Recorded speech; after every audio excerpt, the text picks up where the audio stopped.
જય મેલડીમાં બધા મિત્રોને સ્વાગત છે તમારું આપણી ભક્તિ સાગર યુટ્યુબ ચેનલમાં. આપ બધા મિત્રો એમ કેમ સર્વકુશળ મંગળ હશો તેવી મેલડીમાંને પ્રાર્થના કરું છું. શું તમે પણ માતાજીના મંદિરે જાઓ છો? તો એક ક્ષણ રોકાઈને આ વાત જરૂર સાંભળજો, કારણ કે ઘણા ભક્તો અજાણતા એવી ભૂલો કરી બેસે છે જેના કારણે તેમની ભક્તિનું પૂર્ણ ફળ મળતું નથી. શાસ્ત્રો અને લોકમાન્યતા અનુસાર મંદિરમાં જતા પહેલાં કેટલીક બાબતોનું ખાસ ધ્યાન રાખવું જોઈએ, અને આજે હું તમને એવી 5 મોટી ભૂલો વિશે જણાવીશ જે ભૂલ લગભગ 90% લોકો અજાણતા કરે છે. જો તમે માતાજીના સાચા ભક્ત છો તો આ વિડીયો અંત સુધી જરૂર જોતા રહેજો, કારણ કે 5મી ભૂલ એવી છે જે ઘણા લોકો દરરોજ કરે છે.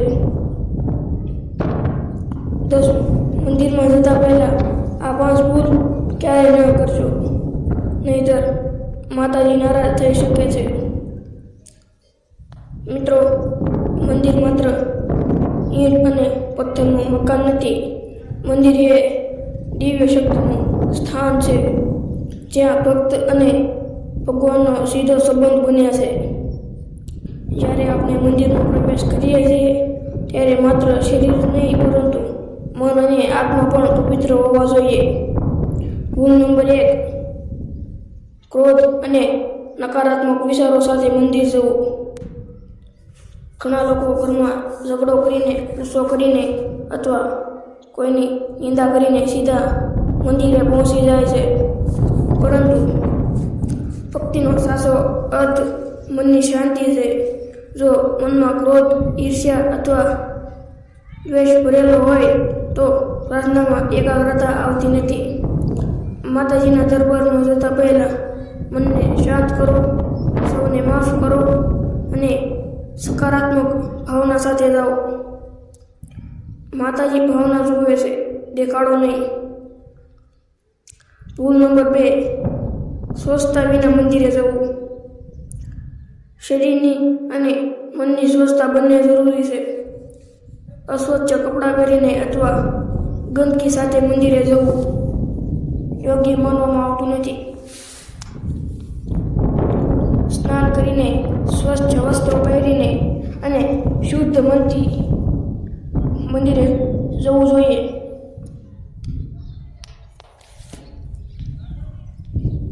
જ્યારે બહારની અને અંદરની સ્વચ્છતા એક સાથે આવે ત્યારે ભક્તિનું ફળ વધુ મળે છે.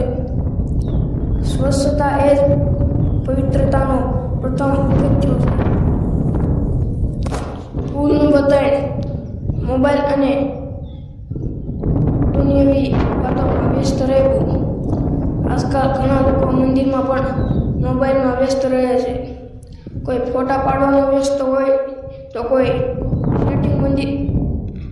સેટિંગમાં. મંદિર એ ભગવાન સાથે જોડાવાનું સ્થાન છે.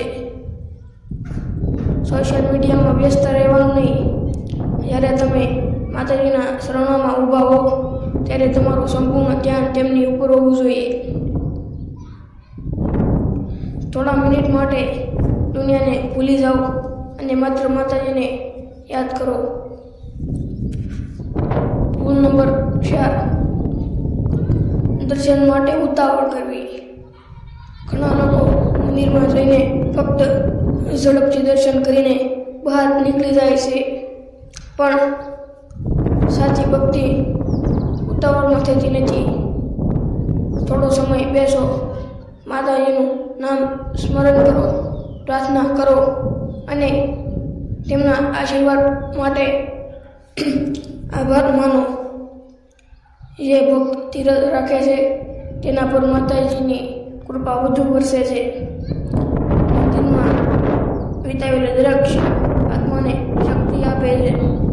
ભૂલ નંબર 5: માત્ર માંગવા જ જવું, આભાર ન માનવો.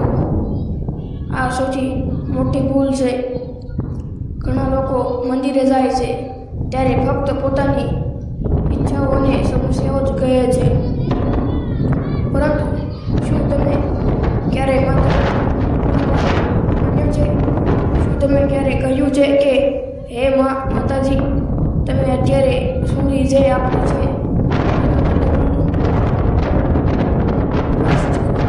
આભાર માનનાર ભક્ત પર કૃપા વધુ વરસે છે, કારણ કે કૃતજ્ઞતા એ ભક્તિનું સૌથી સુંદર સ્વરૂપ છે. મિત્રો, મંદિર જતા પહેલા આ 5 વાતોનું ખાસ ધ્યાન રાખજો. શાંત મન, સ્વચ્છતા, એકાગ્રતા, ધીરજ, કૃતજ્ઞતા. આ 5 ગુણો તમારી શક્તિશાળી બનાવી શકે છે. જો તમે માતાજીના સાચા ભક્ત છો તો કોમેન્ટમાં લખો જય માતાજી, અને આ વિડીયો તમારા પરિવાર અને મિત્રો સાથે જરૂર શેર કરજો, જેથી તેઓ પણ આ મહત્વપૂર્ણ વાત જાણી શકે. માતાજીની કૃપા હંમેશા તમારા ઉપર અને તમારા પરિવાર ઉપર બની રહે એવી મિલ્લી મને પ્રાર્થના કરું છું. જય માતાજી મિત્રો, જય ગુરુદેવી માં.